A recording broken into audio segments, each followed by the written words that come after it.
Tapi kalau kamu niatnya, kenapa kamu berani hidup? Supaya bisa sholat, supaya bisa ibadah. Berarti perjalanan kamu hanya menuju Allah dan Rasul. Jadi sehingga di antara alamat husnul khotimah adalah orang setiap sudah melakukan satu kebaikan, berani hidup karena berharap bisa melakukan kebaikan yang lain. Jadi dari satu kebaikan, rutenya menuju kebaikan yang lain. Kamu jangan jadi orang yang mudah diombang-ambingkan oleh orang sekeliling kamu. Yaitu kamu mengatakan jika orang baik ke saya akan baik, jika orang buruk ke saya juga akan membalas buruk. Itu namanya Anda didikte. Tapi berkomitmenlah kamu akan berbuat baik meskipun orang lain berbuat buruk. Bismillahirrahmanirrahim. Makanya ada cerita di kitab Risalah Qusyariyah juga diulang lagi di Ihya. Ada orang Majusi. Ya bayangkan dulu tuh kan padang pasir, di jalan nggak ada air, juga nggak ada warung Mas Andri, juga nggak ada ATM. Jadi bayangkan dulu. Jadi cerita ini harus dibayangkan dulu. Kalau sekarang kan nggak kebayang ada orang kelaparan di perjalanan. Makanya dulu tuh hukumnya ekstrim. Siapa yang iman billah wal yaumil akhir harus memuliakan tamunya. Dulu itu ukuran memuliakan tamu itu nomor satu ya dikasih makan. Sehingga kalau ada tamu dari jauh, Nabi itu kalau nggak bisa ngasih makan dilelang. Siapa sahabatku yang bisa ngasih makan? Karena orang itu sekali mertamu ya memang kelaparan betul. Perjalanan 2 hari nggak ada warung, nggak ada ATM, nggak bisa mampir ke kantor cabang minta fasilitas kan nggak bisa. Kalau pejabat kan bisa, dari Jakarta mampir Semarang, Semarang mampir Kragen bisa. Singkat cerita, dilelang sama dia, siapa yang bisa? Masyhur kan cerita itu, ada orang yang sebetulnya miskin, saya ya Rasulullah, ternyata yang dikasihkan itu makanan jatah apa?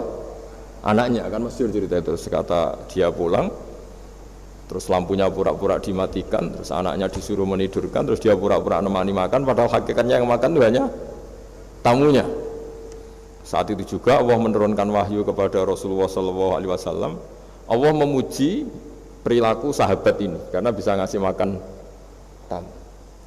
Jadi dulu itu yang namanya tamu itu kalau nggak dihormati taruhannya nggak iman, karena nasibnya sampai seperti ini karena dulu seperti itu. Nah kembali lagi ke cerita tadi. Tamu apa makanan atau tamu atau apa sajalah. Itu servis sosial ini nomor 1. Kalau enggak, seorang lagi ya, kalau enggak, itu ya orang terus enggak simpati. Nah, sehingga karena taruhannya seperti itu sampai Allah lewat apa binaan kekasihnya, maka na yu'minu billahi wal yaumil akhir falyukrim dhaifa. Singkat cerita suatu saat Nabi Ibrahim itu punya tamu, orangnya Majusi. Majusi itu enggak mukmin. Majusi itu lebih buruk ketimbang Yahudi, lebih buruk ketimbang Nasrani karena ada ahli kitab sama sekali. Kalau di Quran kan dibedakan, ada kafir ahli kitab yang masih percaya Tuhan, yaitu Yahudi Nasrani, ada yang sama sekali sudah tidak percaya Tuhan. Itu Majusi, nggak punya kitab. Orang Majusi datang ke Nabi Ibrahim karena beliau terkenal Abu Duyuf, bapak dari segala tamu. Beliau itu nggak mau makan kecuali bareng tamu, bareng anak yatim, saking solehnya Nabi Ibrahim. Saya ulang lagi, bayangkan dulu, memang makan itu luar biasa. Sekarang kan biasa karena tamu sudah makan dulu di warung, nginepnya di hotel, malah kadang disuguhi udah mati makan karena nggak selera, ribet malah tamu sekarang. Malah komplain bila perlu sudah ribet. Nabi Ibrahim itu ketika orang itu kelaparan, ya Ibrahim karena dia nggak mukmin ya manggilnya jangkar. Tolong hari ini saya kasih makan. Ndak hatta tu'mina sehingga kamu iman. Singkat cerita orang ini frustasi karena ini tokoh ya. Nabi Ibrahim itu tokoh besar muslim ya tentu. Akhirnya dia putus asa terus sudah walla itu sudah balik kanan, sudah ngelunyur saja meninggalkan Ibrahim karena sudah putus asa lah. Saya Majusi, dia Nabi, dia tokoh Islam pasti tidak ngasih makan. Apa yang terjadi? Saat itu juga Allah karena beliau Nabi bisa komunikasi dengan Allah dapat wahyu. Lihat orang itu umur berapa? 70 kira-kira gitu atau 60. Kata Allah, orang itu baru ini loh kelaparan katanya. Dan baru ini juga minta kamu kan? Iya. Dan kemarin-kemarin tidak pernah kelaparan ya baru ini ya. Terus kata Allah, saya yang Tuhan saja ngasih makan dia padahal tidak iman sama saya. 60 tahun. Kamu diminta untuk 1 hari saja kok mensyaratkan apa? Iman. Udah panggil saja supaya makan di kamu. Selesai dipanggil akhirnya sama Nabi Ibrahim dikejar. Udah, ayo makan ke saya gitu. Ya gimana? Udah, enggak usah syarat iman, pokoknya makan saja guys. Nah, sudah si makan sama Nabi Ibrahim di servis, tanya orang itu. Kok kamu mendadak baik tadi sini situ. Itu ditegur Allah, saya salah katanya. Loh, Allah yang Tuhan itu, menurut kamu Tuhan itu betul negur kamu? Iya. Dia nangis-nangisnya. Ternyata Tuhanmu itu Tuhan betul ya. Saya yang majusi aja diperhatikan kata. Bahkan menyalahkan kekasihnya kamu katanya. Dah saya mau iman saja katanya gitu kan. Itu ya barokahnya servis tadi. Nah sekarang misalnya kita bertarung di dunia yang bebas ini. Misalnya nyuwun sewu, yang ngasih makan ini nyuwun sewu orang tidak baik, yang orang baik tidak ngasih. Pasti utang jasanya orang ini sama yang enggak baik. Karena kenanya sama orang baik itu tidak baik. Nah ini yang dimaksud walaupun tafadzun khalidul qalbi lan faddu min khalid. Kalau orang mengelola Islam dengan cara yang kurang baik, maka akan melahirkan orang lari. Ya, karena tadi al-insan abdul es. Jadi cerita yang ringan-ringan di sekeliling kita juga seperti itu. Bapak-bapak itu ngopi di rumah itu ya rasanya kopi sama. Itu gara-gara tidak nyaman ya cara bujone marah kan gitu cara nyugoi. Di warung senyum. Akhirnya pilih di warung. Karena di warung dapat senyum, di rumah dapat ya sudah. Jadi semua proses sosial itu seperti itu. Nah mau saya di sini bayangkan itu anak kita gitu. Kenangannya dengan kita, dengan bapaknya, dengan ibunya ini kurang baik. Kenangannya di luar baik, sehingga anak kita cenderung tidak mengidolakan kita, meninggalkan kita. Jadi menurut saya belajar akhlak paling pokok adalah kaitannya dengan kepentingan anak-anak kita. Saya bukan niat sombong ya, saya itu alhamdulillah sampai sekarang itu masih sering mandikan anak saya, jalan-jalan sama anak saya. Hak-haknya, bahkan saya ini punya ajaran yang agak unik. Tapi istri saya sudah menerima, dulu ya sempat janggal-janggal untuk iskal, tapi sekarang sudah menerima. Saya punya anak yang biasa ikut adik saya, adik Fuad itu masih kelas 2 SD. Mulai kelas 1 SD, mulai kelas 2 saya bilang, kalau kamu ingin jajan, bapak pas tidur bangunkan.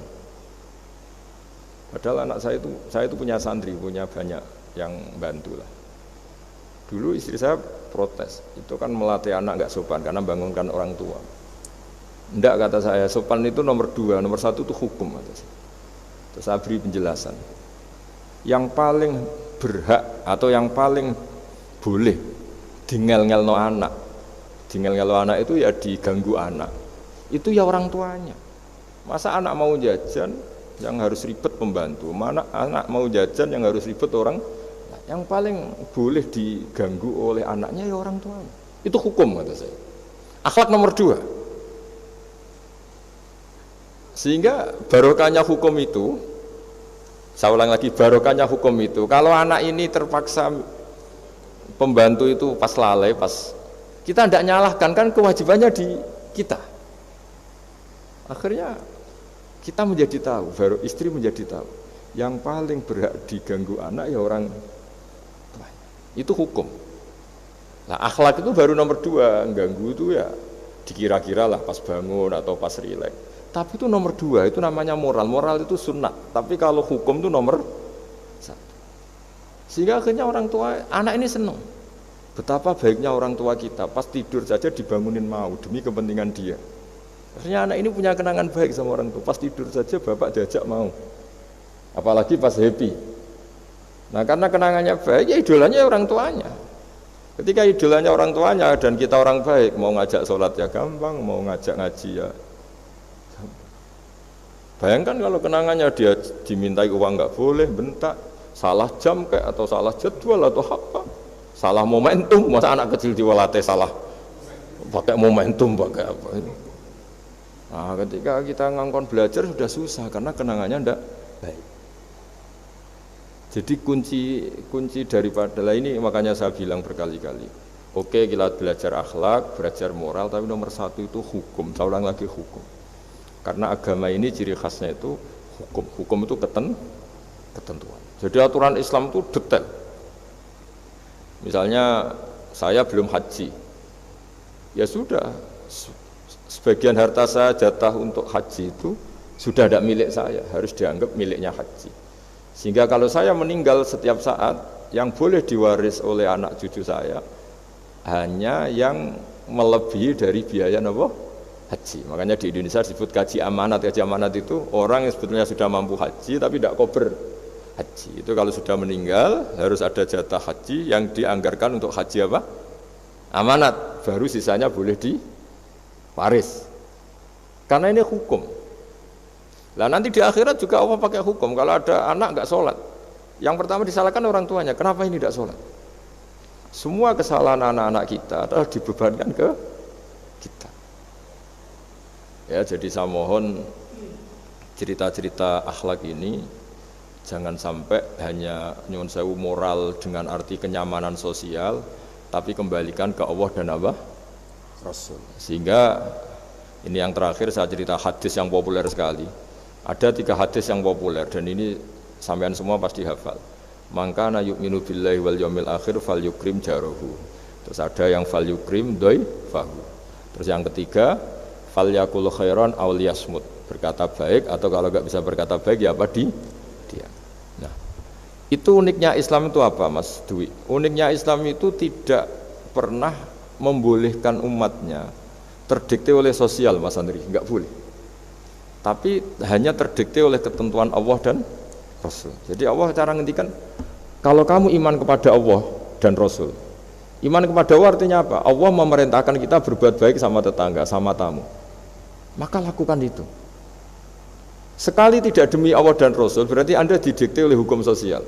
Kalau tetangga baik ya kita baik, kalau dia buruk ya kita ikut buruk. Itu artinya apa? Kita tidak didikte oleh hukum Allah dan Rasul, tapi didikte oleh hukum apa? Sosial.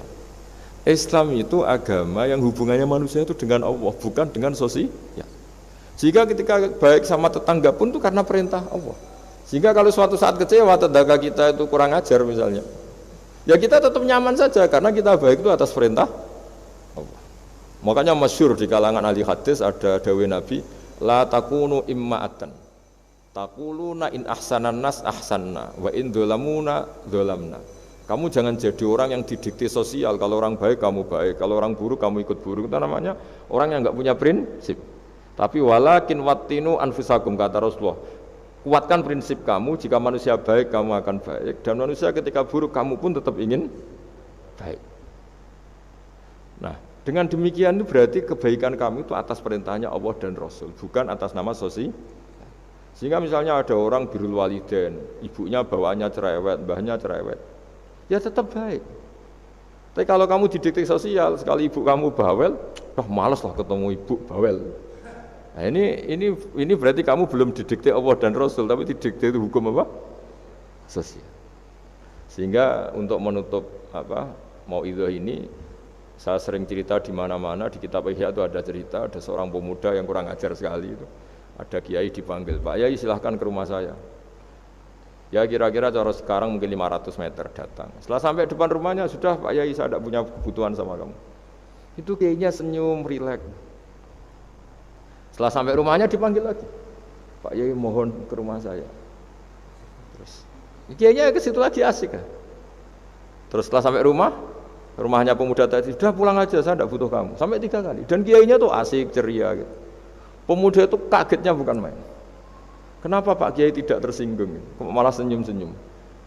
Jong kata orang Jawa ini. Ini cerita di Ihya. Saya itu senang sekali nuruti perintah Allah. Allah menghentikan, saya disuruh hormat tetangga. Lah kamu tetangga saya. Dan saya alhamdulillah bisa nuruti karep kamu. Disuruh ke kamu, saya ke kamu. Dan sekarang karep kamu saya pulang, ya saya pulang. Syukur sekali hari ini saya bisa nuruti perintah Allah sampai 3 kali. Nangis pemuda itu. Loh kalau kamu kan tampar, ini kan pelecehan. Itu kan kurang ajar betul kiai digambar. Tapi wali-wali itu enggak berpikirannya tidak seperti itu. Kalau kamu tidak wali ya memang aneh pikiran itu, tapi yang benar ya itu. Nah, jadi lewat ngaji ini saya mohon semua teman-teman yang di BI maupun seluruh kita, akhlak itu nomor 1.